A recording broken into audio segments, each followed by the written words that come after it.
the aircraft carrier Carl Vinson to Korea saga. What happened?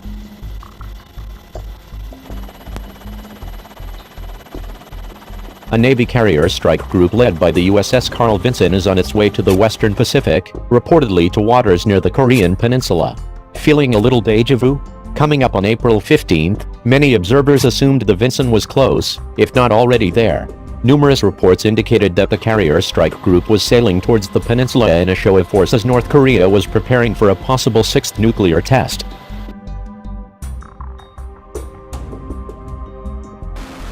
There was no nuclear weapons test, and it turned out the strike group was thousands of miles away from the Korean peninsula. The sudden turn of events has left many wondering how the false narrative of a naval strike group sailing north to square off against Kim Jong-un came from.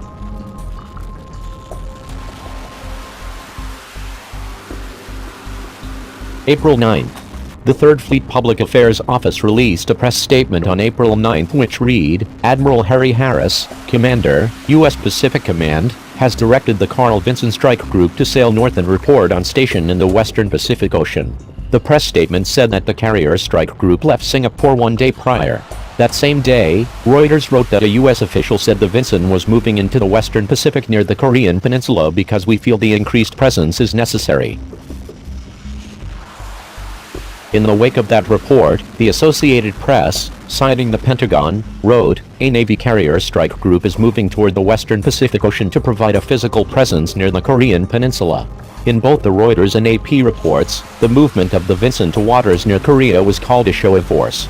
There is no indication of an arrival date in either post, but a New York Times article hinted that it would be arriving around the time North Korea celebrated the Day of the Sun on April 15th.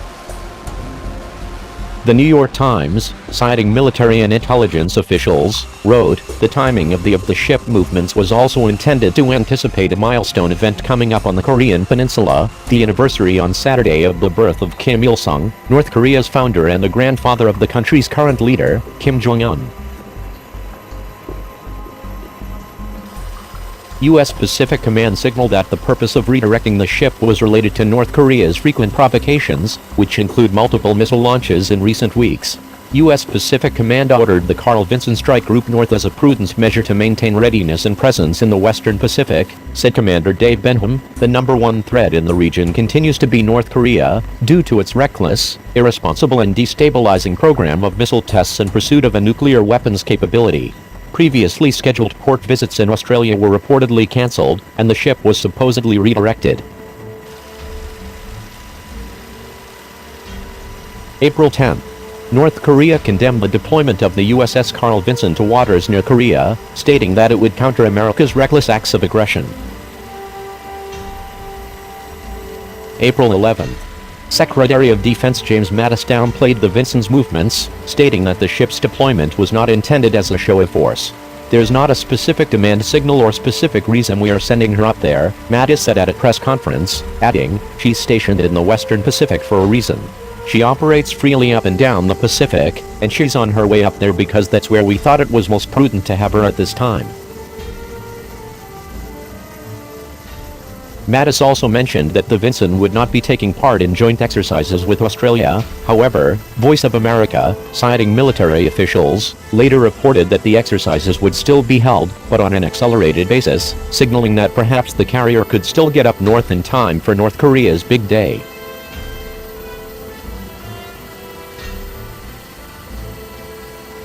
It would be unlikely the Vinson, carrier strike group, wouldn't arrive before the April 15th Day of the Sun, the annual holiday that celebrates the birth of North Korea founder Kim Il-sung, USNI News reported. That evening, reports citing government officials revealed that North Korea had loaded a nuclear device into the tunnels at the Punggye-ri nuclear test site. 38 North, a research site run by the U.S. Korea Institute at Johns Hopkins University's School of Advanced International Studies, reported that the test site was primed and ready.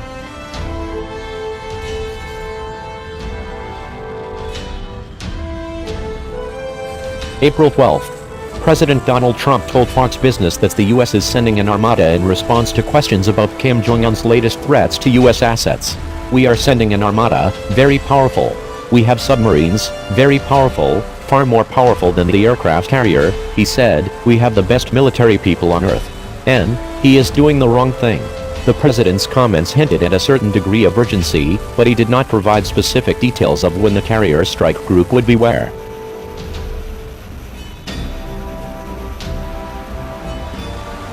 Secretary of State Rex Tillerson, like Mattis, argued that the Vinson had no particular objective, adding, "I would not read anything into the Carl Vinson's activities."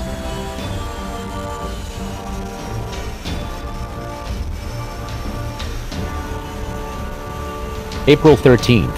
Citing intelligence officials, NBC released a highly criticized report claiming that the U.S. would launch a preemptive strike on North Korea if it detected signs of a sixth nuclear test. Two things are coming together this weekend, Admiral James Stavridis, former commander of NATO and an NBC analyst, said. One is the distinct possibility of a sixth North Korean nuclear weapons detonation, and the other is an American carrier strike group, a great deal of firepower headed right at the Korean peninsula.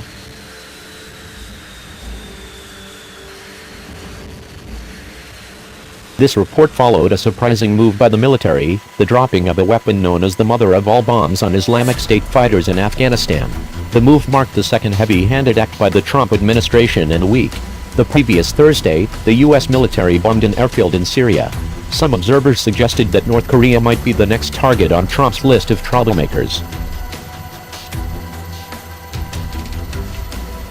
April 14th. China warned that the US and North Korea had swords drawn and bows bent and that storm clouds were gathering. The Chinese foreign minister said he feared that war could break out at any moment, and North Korea said it will go to war if Trump provoked it.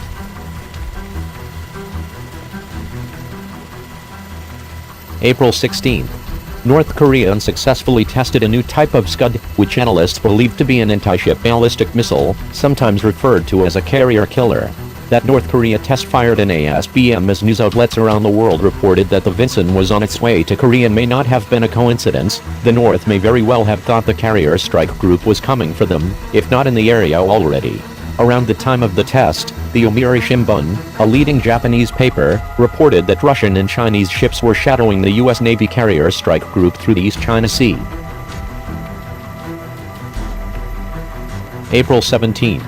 Defense News revealed that the USS Carl Vinson was operating down near Indonesia, thousands of miles away from the Korean peninsula, where it was supposedly sending a message of strength. April 18th.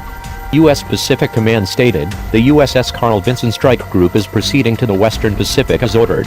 After departing Singapore on April 8th and canceling a scheduled port visit to Perth, the strike group was able to complete a curtailed period of previously scheduled training with Australia in international waters off the northwest coast of Australia.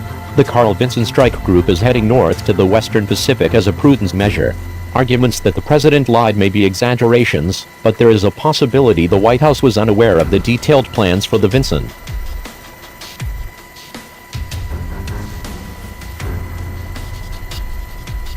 A senior White House official pushed the blame onto the Pentagon, arguing that the president and his team were unaware that the Department of Defense had provided misleading information about the deployment plans of the Vinson and the other ships in the strike group, reports the Wall Street Journal. The White House directed all questions to the Pentagon, which directed reporters to U.S. Pacific Command, which directed people to the 3rd Fleet Press Office.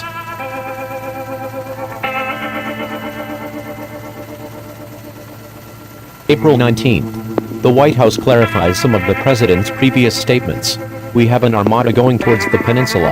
That's a fact, said White House Press Secretary Sean Spicer. The Vinson, as I've said on the record, was operating up and down the Western Pacific. And we're doing exactly what we said. And that is, we're shifting her. Instead of continuing one direction as she pulled out of Singapore, she's going to continue part of our cruise down in that region, but she was on her way up to Korea, Mattis said in a rather vague statement to reporters.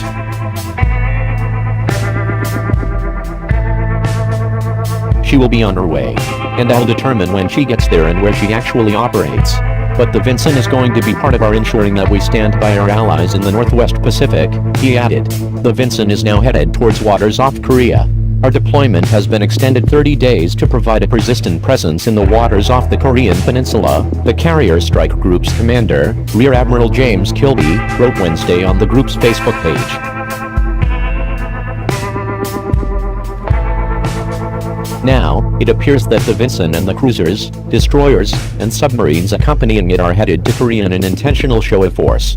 The carrier strike group may be arriving in Korea around the time of the anniversary of the founding of the Korean People's Army, another major North Korean holiday. However, that has yet to be determined.